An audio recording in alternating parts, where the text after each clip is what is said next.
Sir लेकिन ना आज की डेट में सबसे ज़्यादा क्या हो रहा है, हम किसी ज्योतिष के पास जा रहे हैं, ठीक है, ज्योतिष ने हमारी कुंडली बनाई, ठीक है, हमारा चार्ट बना दिया, वो सबसे पहले बताते हैं कि आपके साथ ये परेशानी चल हमारा रही है। किसका? हम किसी भी ज्योतिष से मिल रहे हैं, ठीक है, हम कौन? एक व्यक्ति जो किसी से मिल, जो वो परेशान व्यक्ति कौन है? है, जो जिसके उस जीवन में व्यक्ति परेशानी को है। उस व्यक्ति पे ही आ जाते हैं। चलिए ठीक है। अब दुनिया का कोई भी व्यक्ति है, उसको ये लगता है कि मुझे लूट लिया, हाँ, मैंने 10 पंडितों के स्कैम ही उपाय तो हो रहा है, किए। ज्योतिष भी तो एक तरह से स्कैम कर रहे हैं ना लोगों के साथ। 10 ये बहुत अच्छा सवाल किया आपने कि अभी कुछ दिन पहले की बात है, एक मेरे पास किसी का फोन आया कि मैंने आपका वो शो देखा है, मुझे पॉडकास्ट करना है। अच्छा। या उसको लगता होगा कि हम पॉडकास्ट करते हैं जी। शायद। तो मैंने कहा आप क्या करते हो? कि मैं एस्ट्रोलॉजर हूँ अच्छा। और मैं चाहता हूँ। तो मैंने कहा आपको कितने साल हो गए एस्ट्रोलॉजी? कि मेरे को भी 4-5 महीने हुए हैं, मैंने एक पंडित जी हैं लुधियाना में, उनसे सीखा है। जी। मैंने कहा कितने दिन? कह रहे उनसे 1 महीने में। मैंने कहा आपने सीख लिया, आपको क्या क्या आता है? हाँ। तो मैंने कहा 27 नक्षत्रों के नाम आप। हाँ। तो उनको 27 नक्षत्रों के बारे में पता ही नहीं। और तो 4 मैंने महीने कहा में आप उन्होंने जो ज्योतिष प्रोग्राम सीख लिया। करोगे कैसे करोगे? हाँ, कह रहे वो तो हम स्क्रिप्ट करेंगे ना, स्क्रिप्ट को पढ़ के करेंगे। बिल्कुल यही और धोखा मैंने दिया कहा जा रहा है। अगर आपका प्रोग्राम फिर अच्छा हो गया, हाँ। लोग आपके पास आएंगे, हाँ। तो उनको सॉल्यूशन कैसे दोगे? हाँ, कह रहे वो तो कुणाल जी आज जो हम बता देंगे वही उपाय हुआ ना। तो ये धोखा तो हो रहा है। उसकी बात को मैंने सोचा हाँ, कि आज के समय पे देखा जाए हो भी तो यही रहा है। बिल्कुल मार्केट में यही चल रहा है। फिर से मैं आमिर जी आपको बता दूं, जैसे अभी आपने बोला ना कि जैसे हम किसी को कुंडली दिखाने गए, तो मैंने पूछा हम कौन है? बिल्कुल। कि एक व्यक्ति है, वो व्यक्ति कौन है? उसके भी तो कर्म को काउंट करते हैं। हाँ। हाँ। जब तक किसी भी मनुष्य के अपने कर्म ठीक नहीं होंगे, उसको अच्छा एस्ट्रोलॉजर मिल नहीं सकता। सर अच्छे एस्ट्रोलॉजर नहीं मिल सकता, मैं आपकी बात मानता हूँ, अगर मेरे कर्म अच्छे नहीं मैं तो ये मुझे नहीं कह रहा हूं कि मैं अच्छा नहीं हूं। नहीं नहीं आप अच्छे नहीं है, लेकिन मेरे को इस बात को मैं आपको यहाँ रोका इसलिए रहा हूँ कि मेरे कर्म अच्छे नहीं, ठीक है, मुझे अच्छा एस्ट्रोलॉजर नहीं मिल रहा। अच्छे एस्ट्रोलॉजर मिल भी तो नहीं रहे ना लोगों को, कर्म भी अच्छे हैं, तो मार्केट में जो जिस तरह से ये स्कैम कैसे कर रखा डिसाइड है, होगा? ये कैसे decide पता होगा? लगेगा हमें? हाँ। एक आम ये इंसान कैसे को। डिसाइड होगा कि इसके कर्म अच्छे हैं कि बुरे हैं?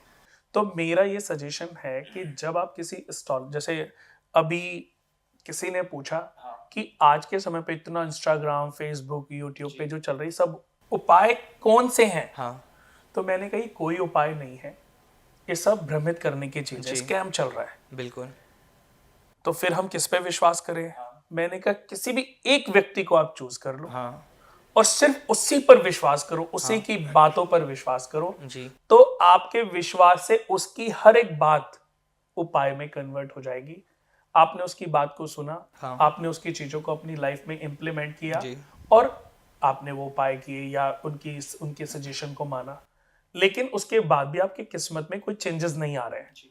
तो इसका मतलब अभी सही समय नहीं आया है कि आप अपनी किस्मत को बदलने के लिए किसी मनुष्य का सहारा लो। अच्छा। मैं आपको याद होगा कि जब शुरुआती समय में, अब तो खैर इस बात को मतलब बहुत पुरानी बात है कि पहले तो मैं ना बड़ा कंट्रोवर्सी एस्ट्रोलॉजी पे ही बोल देता था। बिल्कुल बिल्कुल। फिर मुझे लोगों ने समझाया कि नहीं, ऐसे नहीं बोलना चाहिए, तो मैंने भी थोड़ा सा समझो, लेकिन फिर मेरे को वो बात याद आ गई। वो बात ये थी, आपको याद होगा अगर आपने मेरे साथ कभी जी, कोई शो बिल्कुल, किए बिल्कुल। होंगे, कि लोग ये कहते थे कि एक एस्ट्रोलॉजर किस्मत को कैसे बदल सकता है।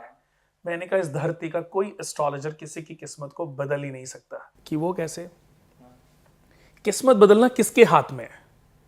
भगवान के हाथ में ही है। हाँ। लेकिन अभी ज्योतिष यही भगवान अभी बने एक गए ही ना। सेकंड, किसके हाथ में है? भगवान के हाथ में ही है। अब भगवान हिंदू के लिए भगवान है, मुस्लिम के लिए अल्लाह है, क्रिश्चियन के लिए गॉड है और सिख के लिए वाहेगुरु जी है। तो यही है ना जी। एक्चुअली। तो इन्हीं के पास पावर्स हैं हाँ। कि जैसे एक बच्चे का जब जन्म होता है तो उस बच्चे को इस प्रकृति से क्या नाम मिलता है? अगर एक बच्चे का पैदा हुआ तो उसको क्या नाम मिला? बेटा बेटी, जब वो जो वो पैदा होता है। बेटा। बिल्कुल। ये सबसे पहला नाम उसको प्रकृति से मिला है। कि अब मैंने पूछा कि क्या हुआ है आपको, कि बेटा हुआ है, बिल्कुल। क्योंकि अभी नामकरण तो हुआ नहीं। जी जी जी। तो ये प्राकृतिक पहला नेम है, तो जी। पहला नाम उसको बेटा का। दूसरा नाम उसको प्रकृति से मिलेगा जब एक और बच्चा पैदा होगा आपके घर में, तब वो भाई बन गया। बिल्कुल। अभी वो बेटा बना, हाँ। फिर वो भाई बन गया। जी। तीसरा प्रकृति से नेम मिला पति, जब वो बना, चौथा फिर वो पिता पिता बना, बना। फिर वो मामा बना, जी फूफा बना, मौसा बना, बिल्कुल। फिर वो नाना बना, जी दादा बना। अब कितने नाम हो गए। हाँ मात पिता भ्राता हर कोई, संकट में पूछत नाही कोई। स्वामी एक है आस तुम्हारी, हाय हरहु मम संकट भारी। धन निर्धन को देत सदाही, जो कोई जांचे सो फल पाही। इसका ये शिव चालीसा में लिखी है कुछ लाइनें। इसका मतलब यह है कि माता पिता भाई बहन ये सब इस शरीर के रिश्ते हैं, आत्मा का किसी से कोई रिश्ता नहीं है। हम जो कर्म कर रहे हैं उसका फल प्रतिफल हमें ही भोगना है, और जब तक हम इन पाप पुण्य के फलों से मुक्त नहीं होंगे हमें भोगते रहना है।